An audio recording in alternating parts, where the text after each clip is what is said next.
Hello Mavericks, welcome back. I am Chandrasekhar Pahimam and we will take direct and indirect speech today. Well, the same thing is called the narration or the reported speech because this type is used to report somebody's sayings and dialogues. This is used to narrate something, and so being an expert in this will not only add a charm in your writing but also will make you a better English writer and a speaker. Now, we will see what direct and indirect speech is. Direct is this: when I quote somebody's speech using inverted commas, it is called direct speech. And when I remove the inverted comma and make it a proper sentence, as in, like if I say the boy said, I am doing my homework.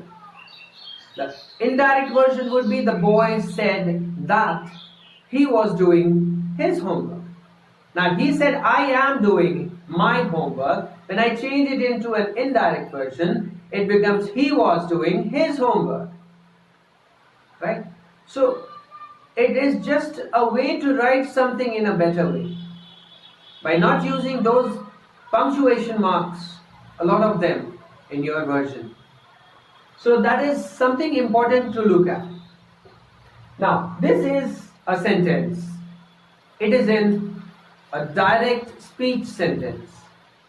I want you to look at the parts which you should know in order to go through the rules and other technicalities which will help you to solve this in an easy way. So this is a sentence. We see Rinku said, and then we have an inverted comma open, and within there is a particular statement. Now this is the exact thing which Rinku said, and I have just quoted it using inverted commas. This is direct speech. Okay? Now, Rinku is the subject, said is called the reporting verb. Whatever word is here, asked, questioned, interrogated, requested, said, told, mentioned, declared, advised, anything which is coming here is the reporting verb. That has a huge role. And then is the reported speech, whatever is within the inverted commas is called the reported speech. Now, let us see the 5 major things that we need to look at in order to be a master in direct and indirect version. And those 5 things are the 5 pointers in my rule. Easiest way. So I guarantee if you be with me and you do this sincerely, you will understand direct and indirect 100%. So the first point is the change of reporting verb. The second point is the use of correct conjunction. Where would this conjunction come? Here, where I will remove the inverted commas. Third one is the change of tense. Within the reported speech, the tense will change. Change of pronouns. Within the reported speech, the pronouns will change. And the change of adverbs, again, within the reported speech, the adverbs would change. But those 2 things would be outside. One is a connector used here and one is a change in this. The rest 3 of these things are changing within the reported speech. So that is to be looked at.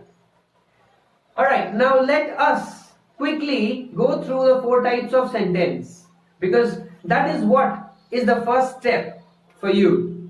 So whenever you get a question in a direct speech and you're asked to change it into indirect, go for the reported speech and see which sentence type is it.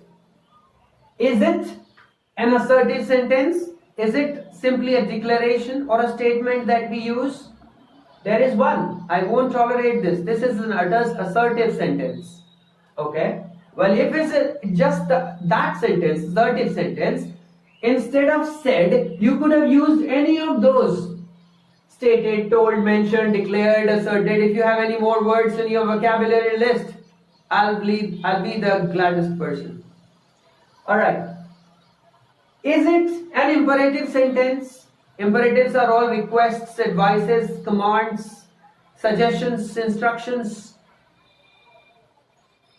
If it is that, we can use as per it is. If it is a command, get out of here, I will take ordered.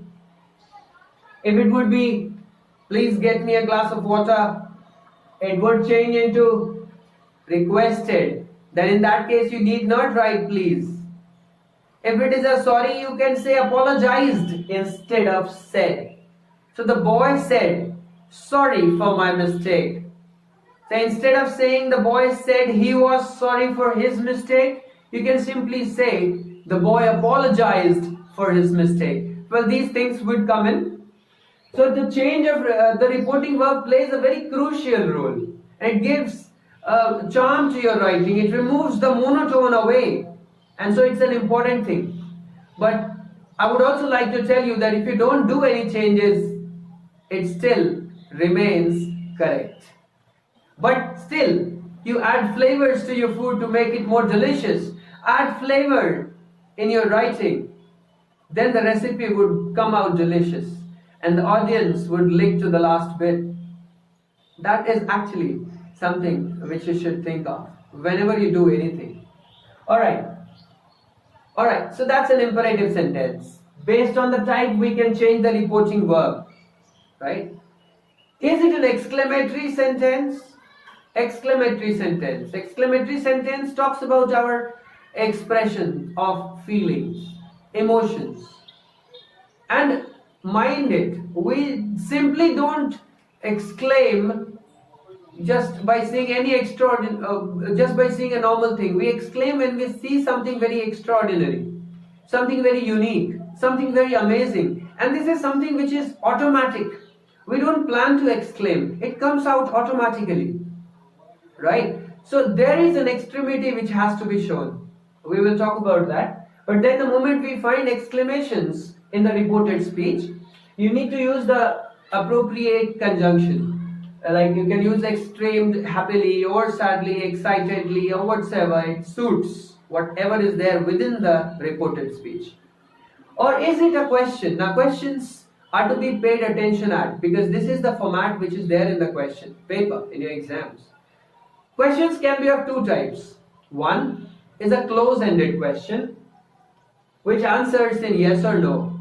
And these type of questions start with auxiliaries. Is, am, are, was, were, has, have, had, will, shall, or do, does, or did. All these start a close-ended question. They'll end in a yes or a no. So if you find these types of questions, use that conjunction. If the teacher asked, have you got money today? The teacher asked if he had got money that day. If, because it was a yes-no question. Yeah, have you got money? Yes. No. So if will come in. But instead the teacher asked, where do you live? We cannot use if there because it is a detailed answer. I cannot answer yes or no. I have to come up with a statement. And so it is an open-ended question. And those sort of questions start with the same question word which is present in the direct version. So as we have a live example here, it says Rinku said, why are you late? It's a question starting with a question word. And you cannot answer it in a yes or a no, right? So you have to answer it in a detailed version.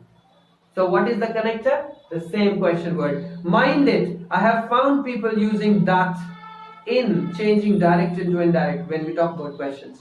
That from any angle it won't be there. Right? So the same question word or if is to be taken care of. So that's the type of sentence based on which you change the reported verb. Now there is one more thing which happens based on the type of sentence, and that's the right usage of conjunction. So if it's an assertive sentence or an exclamatory sentence, that is the conjunction.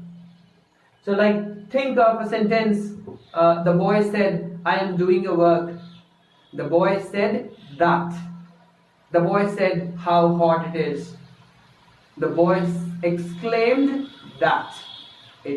So these two type of sentences will take that. If it would be an imperative sentence, it will take two. The teacher said, open your books. The teacher ordered to open our books. To. Now whenever we use to, the verb which comes after to is a first form. It's a 2 plus V1. That is actually a type of non-finite verb. It's called infinity, where it says it's an important rule.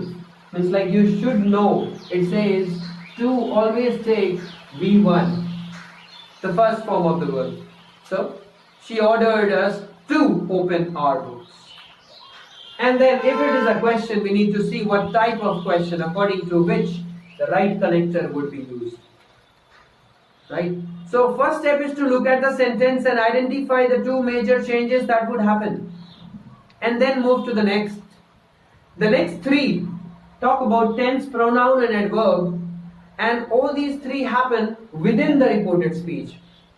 So if you say tense, I have mentioned things here, but I'll ask you to categorize it in your mind. Make 3 columns. These are all presents, these are all pasts, and these are all past perfects. That's it. We don't need to go beyond. We don't need to go beyond. So all the presents will change into their respective pasts. Like, I am doing my work. He was doing his work. I have done my work.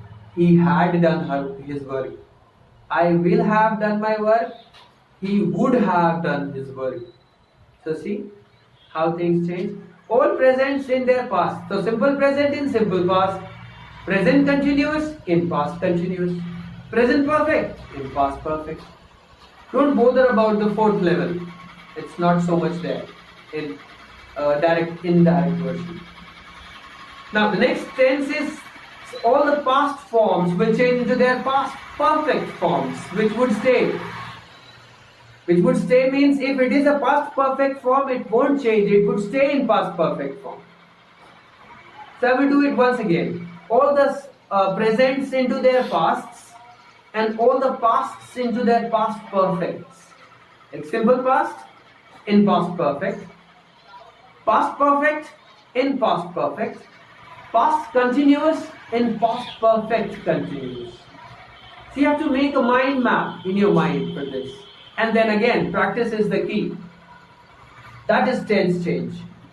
Now with this, I would like you to attach with the exceptions. There are only 2 scenarios which are considered to be exceptions, where tense do not change. Rest everything would do. Rest everything you should do. Only tense will not change. In which 2 cases? First one, if the reporting verb is in present tense. Okay, let me make it easier for you. When the reporting verb is not in past tense, any other tense it is in, but not in past tense, the tense will not change. Here it is said, past tense. Had it been says, it would not take the tense change. It would stay in the present form. It is present tense, it would stay in present tense. So when the reporting verb is not in past tense, it's in present tense. Present perfect, present continuous, future tense, future perfect, but not in past. Then the tense would not change. But the rest all action will happen. And the second exception, when we talk about universal truths and science facts, the tense would not change, rest things would change. Like the teacher said, earth moves around the sun. Now what did your teacher say? Well, my teacher said that the earth moved around the sun. So is it now moving around the moon? Come on. It is a universal truth. So the tense won't change. It will be the earth moves around the sun. It would, obviously. Otherwise it won't be here. Alright. Let's move to the next one. Pronouns. Now it's an important one. We'll just talk about the personal pronouns. And it talks about those pronouns which the speaker uses for himself. That will be the first person pronouns. I, me, mine, we, us, ours. Singulars and plurals. For the speaker, for the listener, second person, and about whom we are talking is the third person. So I've identified all the first person pronouns within the reported speech. If you find, they will change according to the subject. Now what is the subject? Let's see. Is there any first person? Yes. I. So I would go for Rinku. It would become he. Had it been Rinki, it would have been she. Had it been Rinku and Rinki, it would have become they. So that refers to the subject, or the first person pronoun refers to the subject. All the second person pronouns to the object. What is the object? It comes here actually. So if I say Rinku said, why are you late? There isn't any object. And whenever there is no object, you take the object as your own self. That's what I have done. Me. It could have been to anyone. Rinku said to his mother. Rinku said to his sister. Rinku said to his principal. Rinku said to his pupil. Rinku said to his dog. Right? So that said, whosoever comes here would be the object. And so the second person pronouns would change according to the object. So see, there is one second person pronoun, you. That refers to the object. We see what the object is? Me. Me is the object, means he is saying that to me. So I'll use I. Rinku asked me why I was late. I will not say you. So this is to be looked at very beautifully. I have created a mnemonic for you using sun trick. You can name it as sun trick. Trick. Trick. T-R-I-C-K.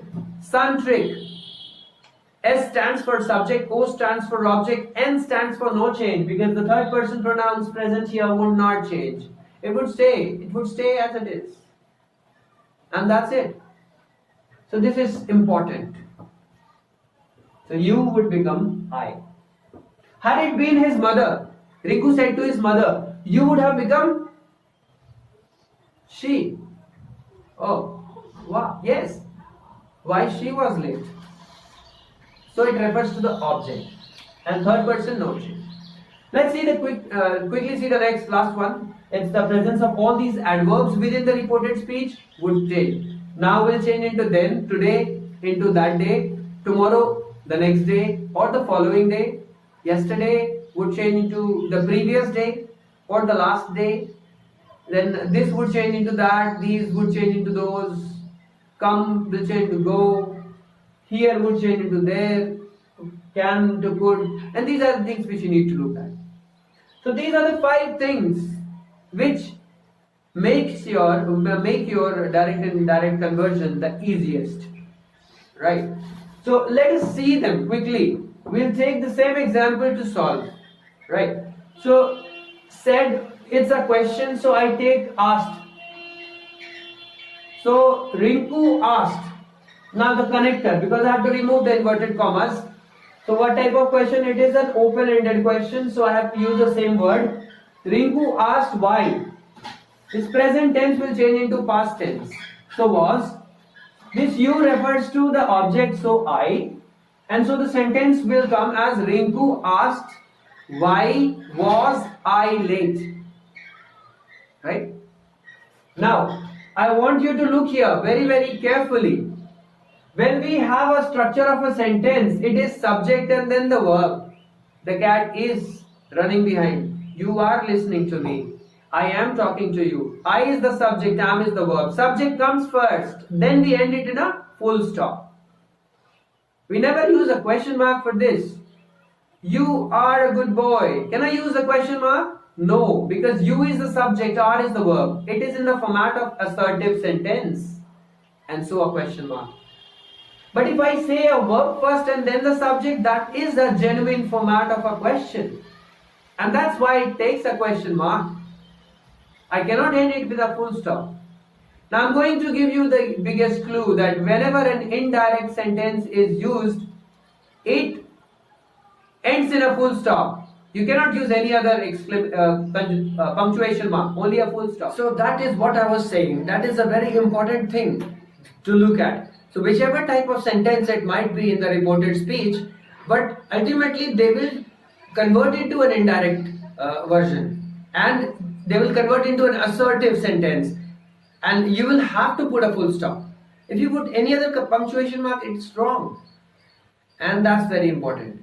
So please look at it, and these are the 5 things that you need to look for, and practice these 5 things on your own, starting off with the same step that I told you. The moment you look at the question, go for the type of sentence according to which you have to change the reporting verb, use the right conjunction. Then you get inside and see what type of sentence, according to which tense you will change, how pronouns would change, how adverbs would change. Also have an eye on this.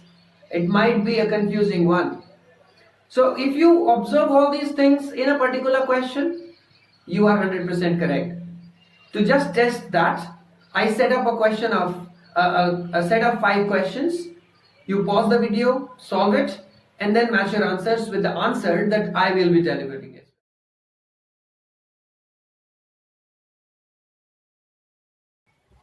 Okay, now let us go through the answers.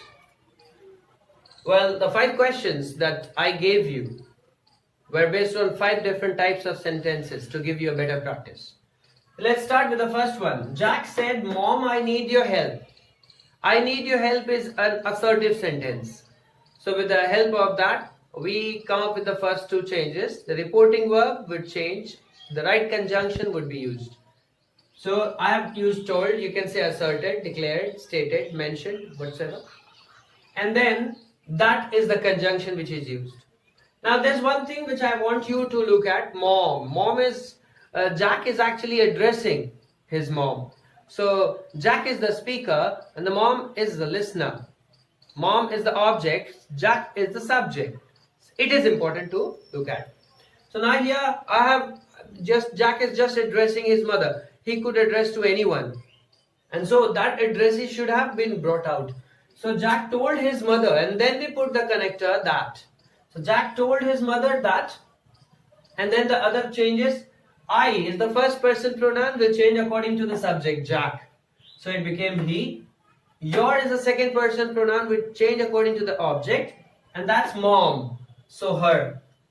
Present form of need changed into its past form. So now it is Jack told his mother that he needed her help. Instead of told, you can use any other reporting verb. At the same time, I would like to give you some more examples like the boy said, "Sorry for the mistake." Instead of saying the boy said that he was sorry, no. Simply use that sorry in your reporting verb. Say, boy apologized for his mistake. The teacher said, "Thank you." The teacher thanked me.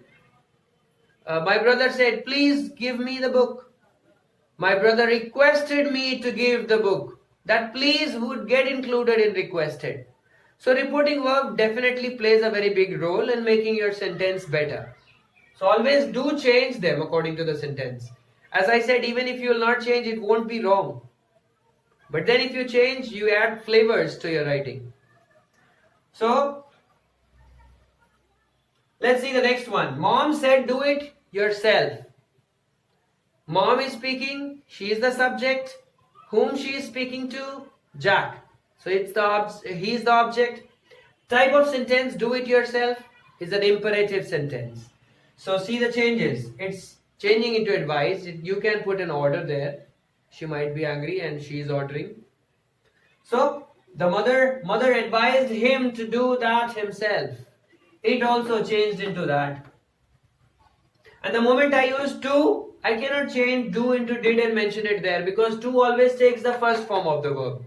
So remember, when you are changing imperatives and using to, it will take the first form of the verb most of the time, or rather always. Let's move. Jack said how difficult the work is. Next sort of sentence, exclamatory it is.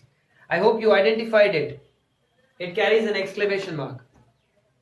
But please identify here also, the indirect version cannot have that exclamation mark. It will always end in a full stop. So this exclamatory sentence has to be put back, converted into an assertive sentence. And as we have discussed, that exclamation comes out automatically when we see something tremendous. So when you are changing that exclamatory into assertive, you have to show that word. Very. I have mentioned very. You can use many other words are there. Tremendous, tremendously, hugely, whatsoever. So Jack exclaimed, because this is an exclamation, exclaimed sadly, exclaimed with sorrow, that that the work was, is present, so it will change past. Very is to be there to show that extremity. So exclaimed that the work was very difficult. He exclaimed that the work was extremely difficult. The teacher said, "How stupid you are." The teacher exclaimed sadly that I was extremely stupid. I was extraordinarily stupid. So that extremism is to be shown with that particular word that you are using. And that's there in an exclamatory one. Let's move to the next. Fourth one is a question. Fifth one is also a question. Within the inverted commas, we have to see the reported speech is a question sentence, an interrogative. And we discussed there are two types of interrogatives. So you need to analyze that. Here it starts with did, so it's a yes-no question. We will use if. And the tense and the pronouns would change as they used to be. So mom asked, it's a question, so I used asked. Interrogated would not come in. Questioned, inquired. So asked if he had even tried, and mom inquired where her phone was. I want to see here where we are using the same question word. If in case it is a question with a W word, we have to use the same question word. What I'm trying to focus is only exclamatory and assertive sentences will take that as a connector. It won't come anywhere else, especially in a question it will never come. So please take care of that. One more thing I would like you to focus at. The usage of subject-verb inversion. In a question, we write the verb first and then the subject. Are you able to understand? R is the subject, verb, you is the subject. Are you? What is your name? Is the verb and your name is the subject. So every time I use a verb first, then it ends in a question mark. I cannot say he is a boy. Is the subject, verb. A boy is the subject here. No. He is the subject. Is the verb. So he is a boy. Can I use a question mark? No. It will take a full stop. So on that theory, you need to be very specific with that. So here, this you is the subject and did is the verb. So you have to put you first and then did. So he had, it would be. Mom asked if he had even tried. And the last question also, see, this is the verb, this is the subject. Verb coming first, so question mark. But then you need to bring this subject first. Yeah, my is coming for first person, who is the speaker? Mom. So, heard. So you need to be very specific. Mom inquired where her phone was. As this is present, we'll change into past. So all those 5 things that we have discussed. Right conjunction, right usage of reporting verb, tense, pronouns and adverbs. If you change all these 5 and be attentive with the exceptions, you're not going to make any mistakes. With this hope, thank you very much for listening to my video so patiently. Like and subscribe if you wish to. Thank you very much.